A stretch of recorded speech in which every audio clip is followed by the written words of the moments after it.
네, 안녕하세요. 4월 23일 마감 브리핑 시작하도록 하겠습니다.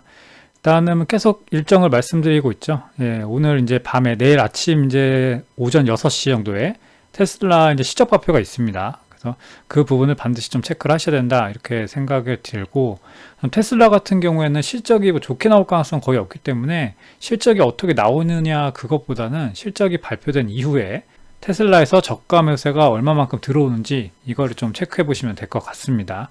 그리고 계속해서 이렇게 메타, 그 다음에 뭐 우리나라 같은 경우에 SK 하이닉스가 있죠. 예, 그 실적 발표가 계속 남아있기 때문에 이번 주는 특히나 실적에 좀 민감하게 반응하실 필요가 있다. 이렇게 생각이 됩니다. 환율 같은 경우에는 1378원으로 그렇게 강하게 내려오진 않습니다. 계속 고환율 유지되고 있고, 원유 같은 경우에도 일단 이스라엘하고 이란 문제가 어느 정도 소강 상태에 접어들면서 82달러 수준을 유지를 하고 있습니다. 증시 코멘트를 간략하게 말씀을 드리면은 아까 말씀드렸다시피 이번 주는 빅테크 실적 확인이 필요하다. 미국 같은 경우에는 다음 주에 애플도 이제 실적 발표가 있죠. 그래서 다음 주까지도 아마 진행이 될 거다. 이렇게 생각을 하시면 될 것 같습니다. 그리고 금리 인하. 지금 계속해서 이제 금리 인하에 대한 얘기가 점점 좀 멀어지는 느낌이 있는데 인플레이션이 좀 강한 편이 있죠. 그래서 미국 경제도 워낙 좋기도 하고, 그래서 이 부분에 대해 가지고 계속 꾸준히 관심을 가져야 된다. 이렇게 말씀을 드립니다. 그 다음에 방금 말씀드렸던 이스라엘과 이란의 긴장 완화 이 부분이 있고, 크게 번지거나 이런 거는 없을 거라고는 솔직히 생각이 되는데 그래도 계속해서 관심을 가져야 된다.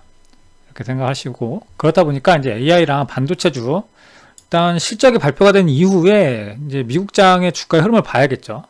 그런 흐름을 본 다음에 우리나라 이제 반도체 주식들도 그 다음에 어떻게 흐름이 나올지 좀 체크를 해보셔야 되고, 그래서 지금 사실 반도체주를 지금 투자해가지고 수익을 보시려고 하시기보다는 조금 시간을 두시고 한 일주일 정도만 실적을 좀 체크해 본 다음에 그렇게 대응하시는 게 좋지 않을까 이렇게 생각이 됩니다. 미국장을 좀 보시면은 상승으로 일단 마감을 했습니다. 워낙에 이제 저번에 약하게 나왔잖아요. 예, 엔비디아가 거의 10%가 빠지면서 강한 하락이 나왔었기 때문에 그거에 대한 좀 반발 매수세가 있었다. 이렇게 좀 보면 되는데, 후반 가서는 이렇게 조금 꺾이는 모습 이렇게 보여주고 있습니다. 일단 맵으로 좀 보시면은 엔비디아가 4%가 이제 상승이 나왔죠. 예, 워낙 10%대 강한 하락이 있었다 보니까 일부 반등이 나왔는데, 뭐 그렇다고 추세를 아직까지 뭐 돌리거나 뭐 의미를 줄 만큼의 강한 상승은 사실 아니었다. 이렇게 생각이 됩니다. 그 다음에 여기 테슬라 3.4% 실적 발표가 다가올수록 점점 주가가 약해지는 모습을 보이고 있습니다. 과연 실적 발표가 일단은 다 안 좋게 생각을 하고 있기 때문에 그거에 이제 맞춰가지고 실제로 실적이 발표가 됐을 때 저가 매수세가 유입이 되는지 이 부분을 체크를 해보시면 될 것 같습니다. 국내 증시를 조금 보시면은 어제 일단 아래꼬리 잡고 이렇게 5일선을 회복해 줬는데 오늘 이렇게 좀 살짝 밀리는 모습이 나왔죠. 아무래도 이렇게 바로 뚫고 올라가기는 힘듭니다. 지금 실적이 이제 발표가 있고 눈치 보기 장세에 접어들었기 때문에 뭐 강한 상승을 기대하기는 사실상 어려운 구간이고, 그렇기 때문에 이제 좋게 봐도 주가가 여기서 이렇게 옆으로 휘는 그 정도의 흐름이 나오지 않을까. 그 다음에 만약에 미국에서 빅테크 종목들이 일단 실적은 사실 좋게 나올 거라고 생각하고 전부 다 이제 상승이 많이 나온 상태잖아요. 그러다 보니까 만약 실적이 발표가 됐을 때보다는 그 이후의 주가 흐름, 그 다음에 이제 실적이 발표가 되면서 미국 기업들은 이제 앞으로의 이제 예상치라든지 이런 걸 얘기를 하는데 하반기에 자기네들의 이제 실적이나 이런 부분에 대해서 코멘트를 합니다. 그래서 그 부분이 어떻게 나오느냐에 따라 가지고 주가가 조금 더 움직일 가능성이 있다. 이렇게 생각을 하시면 될 것 같습니다. 그래서 사실 그렇게 의미를 줄 만한 구간은 아닌 것 같아요, 지금. 5일선은 회복해 있지만 이것도 회복했다라고 지금 당장 말하기는 좀 애매한 감이 있다. 이렇게 말씀을 드립니다. 다음 매매 추이를 좀 보시면은 오늘도 코스피 외국인 계속 매도를 해주고 있고 코스닥도 마찬가지로 매도를 해주고 있습니다. 수급적으로 봤을 때는 그렇게 좋은 수급은 아니에요. 이제 상황이 기관 같은 경우에도 오늘 다시 또 계속 매수를 해주고 있죠. 특히나 연기금 같은 경우에 밸류업이 있기 때문에 연기금 쪽에서 이제 매수가 계속해서 들어와 주고는 있는데, 그래도 일단 우리나라 증시 같은 경우에는 외국인 수급이 필요하기 때문에 외국인 수급이 어느 정도 다시 좀 정상화되는 구간이 왔으면 그때 가가지고 매수를 천천히 해도 된다. 이렇게 말씀을 드리겠습니다. 다음으로 이제 오늘장 특징주를 좀 보시면은, 그래도 오늘장 특징주를 좀 보시면은 이제 AI 전력 테마, 오늘 아침에 이제 뉴스가 나온 건데 울트먼이 이제 태양광 스타트업에 투자를 한다 이런 얘기가 나오면서 일단 오늘 SDN하고 금양 그린 파워가 좀 좋은 상승을 보여줬습니다. 일단 기존에는 이제 원자력과 이런 쪽으로 얘기가 계속 나왔죠. 예, 그런데 이번에 또 이제 태양광 관련된 스타트업에 투자를 하면서 신재생 에너지 쪽도 조금 투자의 수혜가 있다, 뭐 이런 얘기가 도는 것 같습니다. 그래서 어쨌든 AI가 앞으로 계속 좋아진다고 가정을 하면은 전력 수요가 그만큼 이제 좀 많이 늘어날 거잖아요. 그러다 보니까 지금 전선주나 이런 것들도 당연히 그거에 맞춰서 실적이 좋아지다 보니까 주가가 강하게 올라간 부분이 있고, 일단 태양광 같은 경우에는 사실 조금 문제는 있습니다. 지금 왜냐면은 미국 대선이 오래 있잖아요. 그렇기 때문에 이거를 장기적으로 끌고 가기엔 좀 애매한 감이 있다.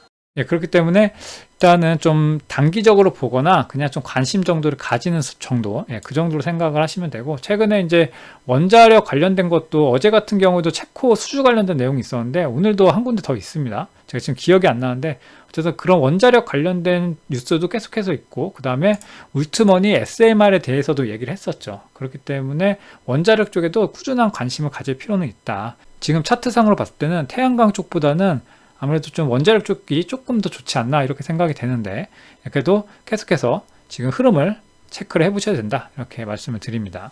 그 다음에 오늘 하이브, 어제부터 계속 난리였죠. 예, 어도어 대표와 갈등, 그래서 지금 감찰권이 발동이 됐다, 뭐 이런 얘기 나오면서 하이브가 계속 약세의 모습을 보여주고 있는데, 거기에 여기 좀 오타가 났네요. 예. 거기에 26일 날 지분 13%가 의무 보유가 해제된다고 합니다. 그래서 한 13% 정도 된대요. 양이 상당히 많은 부분이기 때문에 이게 시장이 풀릴지 안 풀릴지는 알 수가 없습니다. 그래서 그 부분이 있다는 것 정도는 투자하고 계신 분들은 알고 계시면 될 것 같고, 이게 이제 뭐 주가에 어느 정도 영향을 줄 가능성이 있겠죠. 지금 나오는 내용들도 있고, 그래서 체크해 볼 필요가 있다, 이렇게 말씀을 드리고, 아까 말씀드릴 때 위에서 금리 인하를 언제 할 거냐, 이 시기라는 게 굉장히 중요하다고 말씀을 드렸는데, 오늘 이제 나온 얘기로는 미국에서 이제 금리 인상 전망이 계속해서 나오기 시작합니다. 지금 옵션 시장에서 20% 확률로 올라갔다, 이런 얘기가 있습니다. 그래서 이제 PC가 발표가 곧 될 거잖아요. 그래서 여기서도 만약에 또 강한 흐름이 나온다 그러면은 사실상 올해 이제 금리 인하가 거의 물 건너갈 가능성까지도 생깁니다. 그래서 이번이 되게 중요하다는 생각이 들고, 그래서 그게 만약에 좀 강하게 나왔는데 이제 뭐 6월 달 넘어가는 뭐 2분기가 지나서도 변화가 없다 그러면은 오히려 금리가 인상될 가능성도 더 높아질 가능성이 있다, 이렇게 생각을 하시면 될 것 같습니다. 그 다음에 미국이 러시아를 돕는 중국 은행에다가 세계은행 시스템 차단을 고려한다고 합니다. 그래서 이게 만약에 진짜로 진행이 될지는 모르겠지만 뭐 진행이 된다라고 하면은 또 미중 갈등이 좀 크게 번지겠죠. 그래서 지금 아직까지는 그렇게 주요한 뉴스는 아니지만 이런 부분이 있다는 것 정도는 알고 계시고 넘어가시면 될 것 같습니다. 지금 이제 시간의 특징주인데 제가 이제 장이 마감하고 녹화하는 게 아니기 때문에 현재 시간으로 말씀을 드립니다. 현재 시간으로 봤을 때는 엑시콘에서 이제 주주 배정 유상증자가 나와서 좀 하한가는 아니었어요. 예, 강한 하락이 나오고 있고, 그다음에 하나엔진에서 어닝 서프라이즈가 나오면서 이제 상한가를 가고 있는 모습이 나옵니다. 그래서 이번 주 계속 말씀드리는데 미국 빅테크 실적도 있지만 우리나라 주요 기업도 이번 주부터 이제 실적이 계속 발표가 됩니다. 그래서 지금 실적 발표 이후에 주가의 흐름들, 그런 게 전부 다 이제 섹터나 이런 데 다 영향을 주기 때문에 실적을 반드시 체크를 잘 하셔야 된다, 이렇게 말씀을 드리겠습니다. 네, 그럼 오늘 하루도 고생 많으셨고 내일도 좋은 투자 하시길 바랍니다. 감사합니다.